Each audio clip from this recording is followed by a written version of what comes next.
This year's team, obviously, at UK, always different. You have different guys coming in. What's the one thing you look at last year that you think is going to be the most important thing to replace from that team had as a championship team for this team? We got to replace 98% of our offense, 98% of our defense, 98% of our rebounding, 98% of our shot blocking, maybe even higher than that. But, you know, our first team, we lose 5 starters and 3 other players off that team. The next team, we lose 4.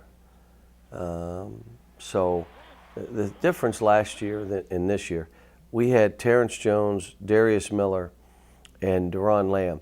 They carried their team as starters to a Final Four. So when they came back, we had some veteran guys that at least knew, okay, this is what we have to do.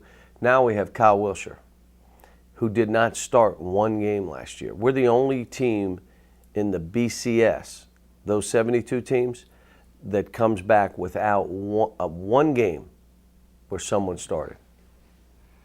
Last year, after you guys won the championship, you talked a lot about the players, how it meant a lot because the players were able to accomplish that, and not so much personally. I remember after the game, and everybody ran up on the court, confetti's flying. We were standing there, and I turned around, and I saw you. I think you were with John or Dwayne or somebody, and you were saying, "Where's my wife? Where's my wife?" What was that moment like personally? I mean, for your family and even with the players in the locker room? Because afterwards, you talked a lot about the players, but personally, what was that moment of winning that title? What was that like? Well, you saw I was trying to find my wife at the time, and you know, when you go, you're the wife of a coach. You just, you're running the household yourself. You're practically raising the children yourself. You have to be someone, like in my wife's case, does not want any of the limelight. I didn't buy into this, you did. She doesn't like going to dinners with me. She doesn't like doing functions with me because that's not her deal. But I wanted her to be there to enjoy this, and you know, and it wasn't like a relief, but it made it so that my friends and family don't have to talk about, you know, like national titles. And again, what does it mean? Well, coaching at Kentucky, 5 different coaches have won a national title here. 5 different ones. No other school can say that or even be close to that. Many have never won one. And if they had, maybe it's 2 coaches. 5. What it says is, if you're coach here, you have a chance to win a national title. None of the 5 won a national title in any other school. I won in one school, Kentucky. I'm throwing me in there. So you're here. What does it mean to win a national title here? Well, ask the other 4 guys. Yeah. So it's you know, my whole thing was, you know, hey, let's get back to the business of coaching kids. This isn't about me. It's not, in my mind, I finally won one. I was at Massachusetts and Memphis. What, should we have won 10? Yeah. I was at Massachusetts and Memphis. He hadn't won a national. Massachusetts and Memphis. It wasn't like I was at, you know, so I didn't see it the way everybody else did. And I think my wife, when I hugged her, I said, now we can get on with coaching kids. That's what I said to her. Well, those kids, they always talk about how the importance that you've played in their lives, and they've learned so much from you as they grow up to be men and move on with their careers. What have you learned from last season's group? Is there anything you've learned from that group that you'll take forward to this season? I know as a coach you probably evolve every year. There's two sides of that. One is that Anthony Davis took the 5th most shots on our team. Michael Gilchrist took the 4th most shots on our team, or vice versa. And they were the 1 and 2 pick in the draft. Don't talk to me about shots. Does not matter. Are you more worried about shots or reaching your dreams? Tell me. Just be honest. Because if you're worried about shots, you absolutely picked the wrong school. Darius Miller was an undraftable player in his junior year. He started, integral part of the team, MVP of the SEC tournament. He was not draftable. He moves to 6th man, takes less of a role, yet has more impact, and he gets drafted. Don't tell me about starting.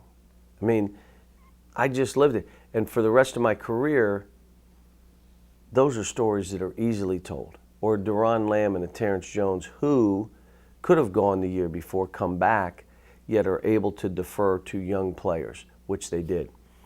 The other side of it, I walk into homes now, 15 draft picks in 3 years, 7 players, college degrees. Last year, a 3.2 grade point average, 3.0 grade point average. As a team the year before, 9 players over a B average, highest APR in the SEC. Don't tell me we don't care about anything but playing basketball. You can say it and say it and say it and say it. Maybe it's true. It's not true, okay? This is the truth. But what happens is now I walk in homes, I don't even see myself in the business of basketball. I'm in the business of helping families. So I walk into a home and my thought is, where will this all be in 5 years, in 4 years, some of them in 2 years? It's crazy. But now I look at 7 kids graduated. How many kids have you stopped generational cycles of lack of education?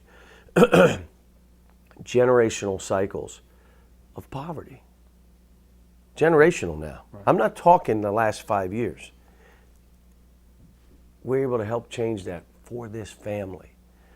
So for me, being here at Kentucky now, it's become bigger than the basketball side for me. I'm helping families. You look at teaching them how to be fathers, how we are with our wives. My staff, we're all married, we all have children. They see us every day. Teaching them what it means to be a man. All the things that we're able to do by sitting in this seat. I've been blessed. I mean, I'm the grandson of coal miners from Clarksburg, West Virginia, Appalachia. I mean, wait a minute, what? And I'm coaching here, been blessed. Well, before we let you go, I know you got other stuff to do. We went to Twitter and asked some fans for some questions. You know, everybody's happy with the national title. People are still demanding. And Joseph Reed sent us a tweet that said he's starting to get nervous about the next recruiting class. Can you just tell him some good news? Everything's going to be okay. I think we had the number 1 class and the number 1 class and the number 1 class and the number 1 class. I don't know if history tells you anything, but we'll probably have the number 1 class again. I don't know, but it kind of appears that way.